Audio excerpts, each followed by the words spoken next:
भारत की करोड़ों करोड़ जनता के हृदय के हार,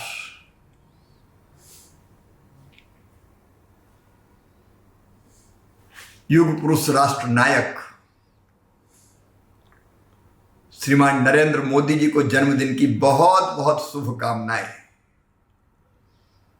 शतायु हों, दीर्घायु हों और राष्ट्रीय पुनर्निर्माण के महायज्ञ में जुटे रहे। मेरा और उनका साथ बहुत पुराना है।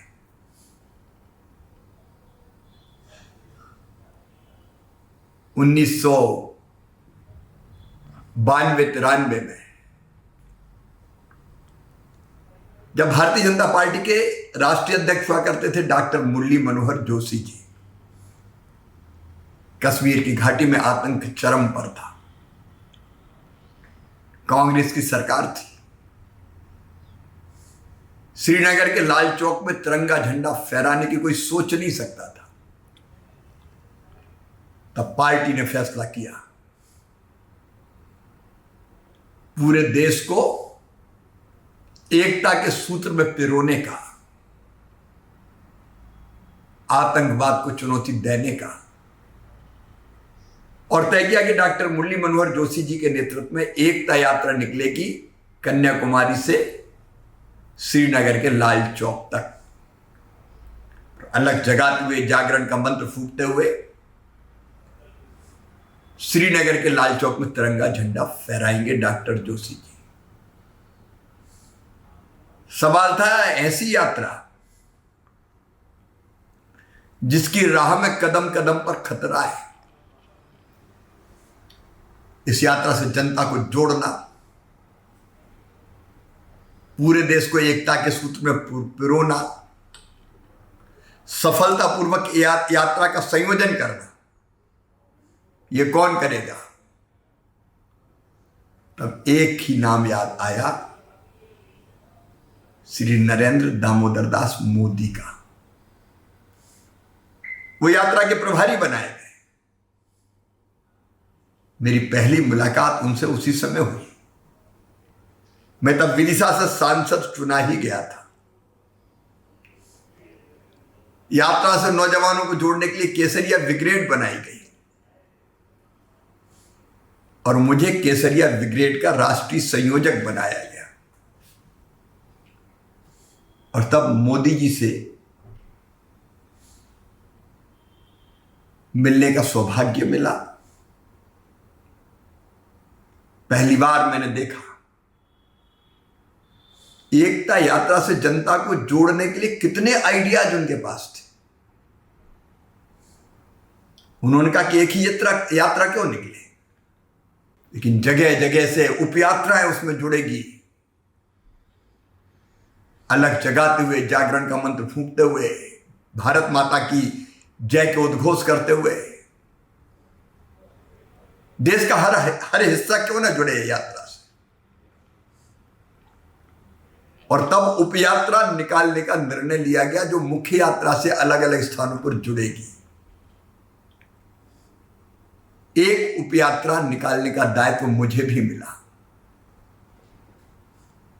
जबलपुर, मंडला, बैहर, बालाघाट, सिवनी, छिंदवाड़ा, नरसिंहपुर से होते हुए होशंगाबाद में मुख्य यात्रा से मिलनी थी। केसरिया ब्रिगेड के संयोजक के नाते भी मैंने देश भर का उस समय दौरा किया था। और तब मैं आश्चर्य से देखता था, दिन और रात मेहनत करते हुए मोदी जी समाज का हर वर्ग यात्रा से जुड़े, इसके लिए नए नए कार्यक्रम सुझाते और उनको क्रियान्वित करते हुए नरेंद्र मोदी जी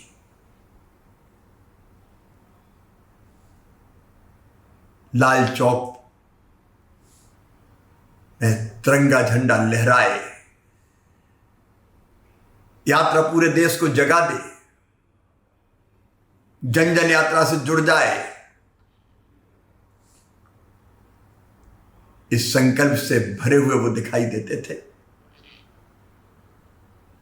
आत्मविश्वास से भरे नरेंद्र मोदी जी, जिद, जुनून और जज्बा उनकी आंखों में था। उत्साह से परिपूर्ण लेकिन धैर्य भी देखने लायक था। शांत और स्थिर चित्त, एक ही लक्ष्य, चिड़िया की आंख की तरह श्रीनगर में लाल चौक पर झंडा फहराना है और इस यात्रा को जन आंदोलन बना देना है। देश भर में चारों तरफ एक देश में दो निशान, दो विधान, दो प्रधान नहीं चलेंगे। नौजवान गाते हुए एकता यात्रा के साथ चलते हैं। कश्मीर हमारा माथा है और दिल्ली दिल की रानी है। खबरदार देश के दुश्मनों, मिटने को आतुर अपनी जवानी है। पूरे देश का वातावरण बदल गया। पंजाब में एकता यात्रा पर पंजाब में एकता यात्रा के पहले हमला भी हुआ। केंद्र सरकार चिंतित थी। डॉक्टर जोशी जी अडिग थे, मोदी जी उनके सारथी थे। देशभक्ति का जुनून जगाते हुए यात्रा आगे बढ़ रही थी। तब केंद्र सरकार ने अचानक तय किया कि एकता यात्रा के साथ भीड़ लाल चौक नहीं जाएगी। लाखों दीवाने, मस्ताने, देशभक्ति के प्रेम में पागल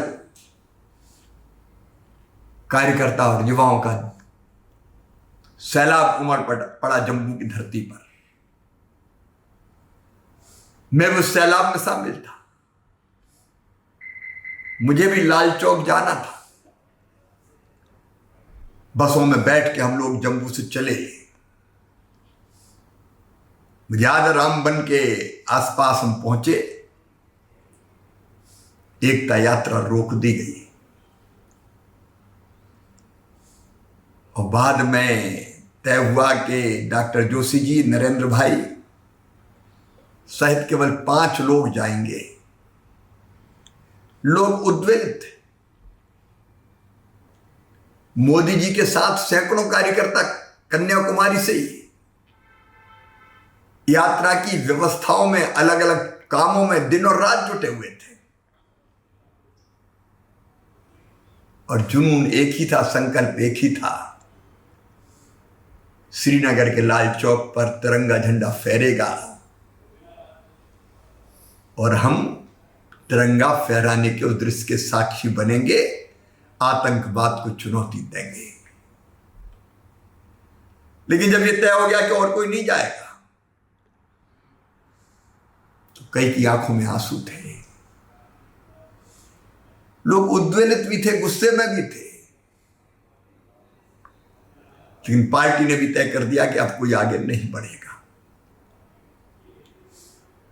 मुझे अच्छी तरह याद है, श्रीनगर के लाल चौक पर शान से तिरंगा झंडा फहरा।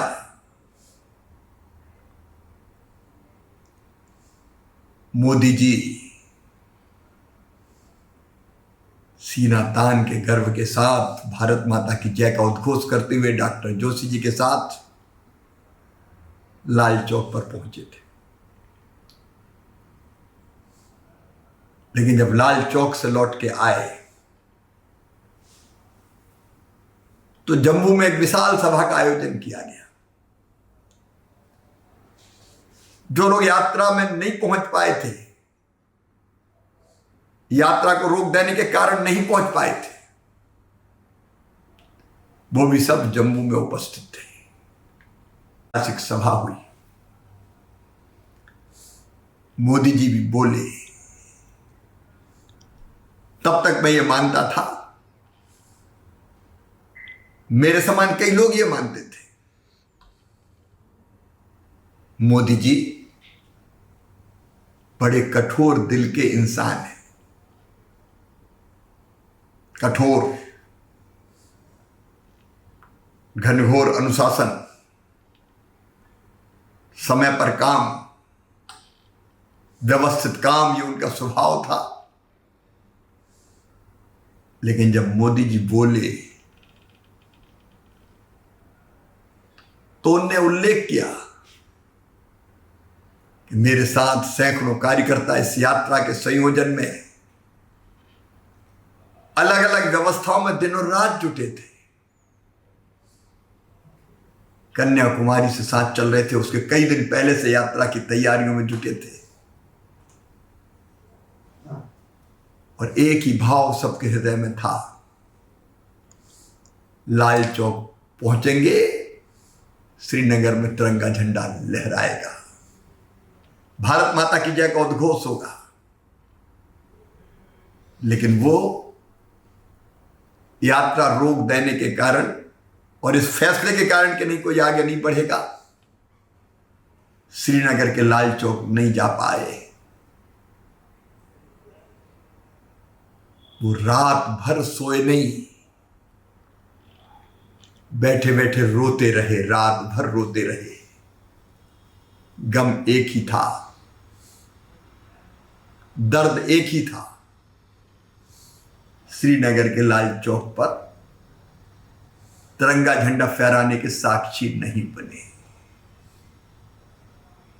और ये कहते कहते मोदी जी का गला रुंध गया, वो भावुक हो गए और कार्यकर्ताओं की हृदय की व्यथा